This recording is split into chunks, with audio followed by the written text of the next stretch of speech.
2 दिन पहले माननीय मुख्यमंत्री जी से मिले थे यहाँ घट्टी में, तो हमारी कुछ डिमांडें थी, तो हमने उनके सामने रखी।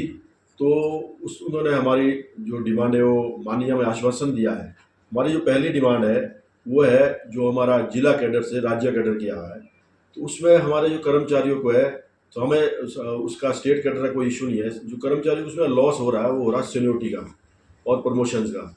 क्योंकि जो कर्मचारी हमारा यहाँ डिवीज़न में या डिस्ट्रिक्ट में 4-5 नंबर पे था, वो आज स्टेट कैडर में 80-85 नंबर पे चला गया है। तो हमने सीएम साहब को समझाया, सीएम साहब से बात करी।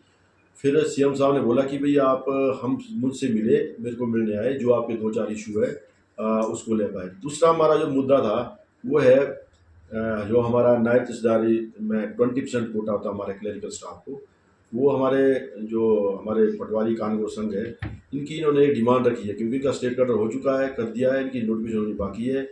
इन्होंने डिमांड रखी है कि हमारी जो मांगे है वो मानी जाए, और उनकी फर्स्ट डिमांड इनकी यही है कि भाई हमारे को 20% कोटा हमें हमें दिया जाए। तो उसमें इनको आश्वासन दिया है कि भाई जो आपकी जायज़ मांगे होगी वो हम मानेंगे। तो हमने इसके बारे में सीएम साहब से विस्तार से बात की मैंने, तो सीएम साहब ने बोला कि ये आपका हक है, इसको कोई नहीं छीन सकता। जो आपका कोटा है इसको कोई नहीं छीन सकता, और आपको कोई ट्रांसफ़र नहीं कर रहा है अभी। आपको अगर तो आपने सेशन के बाद सीधा मुझसे मिलना है। तो मैं सीएम साहब का धन्यवाद करता हूँ कि हमें आश्वासन दिया है।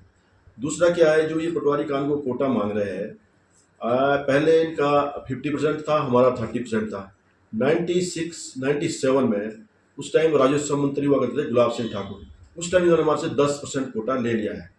जो हमारे पूर्व में रहे हैं कर्मचारी लोग, उनसे सबकी मीटिंग करके तो ले लिया। तो 20% जो हमारा, हम इसके लिए हम 20% कोटे को हम जाने नहीं देंगे, चाहे हम इसके लिए हमें कुछ भी करना पड़े, सड़कों पे उतरना पड़े। हमारे जो मेरे 12 जिला के सारे लोग हैं, सारे प्रधान जनरल सेक्रेटरी है, उनसे मेरी बात हो रही है। अगर हमारा 20% कोटा छेड़ा गया तो इसके लिए हम, जैसे आपने देखा हुआ कल सेक्रेटरीट में भी एक बड़ा हुजूम सा इकट्ठा हो गया था कर्मचारियों का, तो इसके लिए हमें भी ये करना पड़े, चाहे हमें उसमें रात दिन सेक्रेटरीट के सामने बाहर नारे लगवाने पड़े।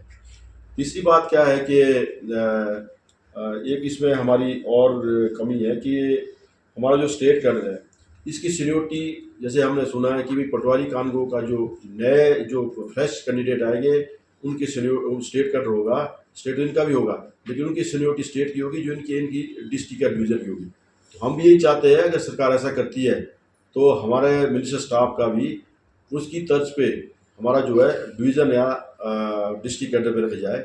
और जो हमारे को नई भर्ती होती है वो तो हो ही रही हो, तो कमीशन से होती है, उनका स्टेट कैडर कराएं। और एक बात और है इसमें कि जो पटवारी कानूनगो की जो मीटिंग ली है, उनके लिए कमेटी बनाई गई है उनकी मांगों के लिए। तो हमारा भी सरकार से ये निवेदन है, ये आग्रह रहेगा कि जो हमारी डिमांड्स है उस कमेटी में हमारी डिमांड्स को भी शामिल किया जाए। जो है हमारी जो 3-4 डिमांड्स है, हमारी कोई ज़्यादा डिमांडें तो है नहीं, 3-4 डिमांड है जो हमारी जेन्युइन डिमांड्स है, हम उसके लिए लड़ रहे हैं। उसमें हमारी जो डिमांड्स को शामिल किया जाए और उस पर चर्चा की जाए। और दूसरा, हमारा जो संगठन है हमें भी मीटिंग में बुलाया जाए। उस दिन सीएम साहब ने मेरे से प्रॉमिस किया है कि मैं रेवेन्यू मिनिस्टर और रेवेन्यू सेक्रेटरी को बोलूँगा कि आपके साथ वो मीटिंग लें। तो मैं सीएम साहब का एक बार उन्हें धन्यवाद करता हूँ कि उन्होंने कम से कम हमारी बात सुनी। अब जब सेशन के बाद जाएंगे, सीएम साहब ने बोला किसी से कोई ज़रूरी नहीं है, किसी से कोई ऐसा नहीं है, हमें सीधा मेरे पास आना, क्योंकि मुझे याद है आप 3-4 बार मेरे से मिल चुके हैं। तो हम सेशन के बाद जाएंगे। बाकी अगर हमारी बात नहीं मानती सरकार तो हम धरना देने के लिए तैयार है। अभी तो हम बड़े मतलब इस तरीके से कर रहे थे कि भाई चलो, हमने पहले रिप्रेजेंटेशन दिए, अपनी डिमांडें रखी, तो इसलिए हमारे को हल्का ले रहे हैं, हमारे को इतना कम नहीं आके, क्योंकि हमारी स्ट्रेंथ काफ़ी है। तो हम भी धरना दे सकते हैं, हम भी अपना काम बंद कर सकते हैं, पूरे उपायुक्त कार्यालयों में, तहसील ऑफिस में और एसटी ऑफिस में सारा बंद कर सकते हैं, क्योंकि हमारा भी तहसील ऑफिस में काम होता है मैक्सिमम। जो कोई रजिस्ट्रेशन पे बैठा है, कोई सर्टिफिकेट बना रहा है, कोई कुछ कर रहा है, ऐसे हमारे डीसी ऑफिस में भी है। कुछ हमारे ऑनलाइन पोर्टल है, उस पर भी काम, हम उस पर बंद कर देंगे अगर ये नहीं हुआ। तो मैं एक बार सरकार को आगाह करना चाहता हूँ कि हमारी बात को भी माने, हमारी डिमांडें भी माने, अदरवाइज तो सेक्रेटरीट वालों की तरह सरकार जो सेक्रेटरीट वालों ने कल या फिर भुगतने को तैयार रहे। इसके लिए हमें कुछ भी करना पड़े, हम इसमें डरने वाले नहीं हैं, क्योंकि अपने हक के लिए लड़े कर्मचारी।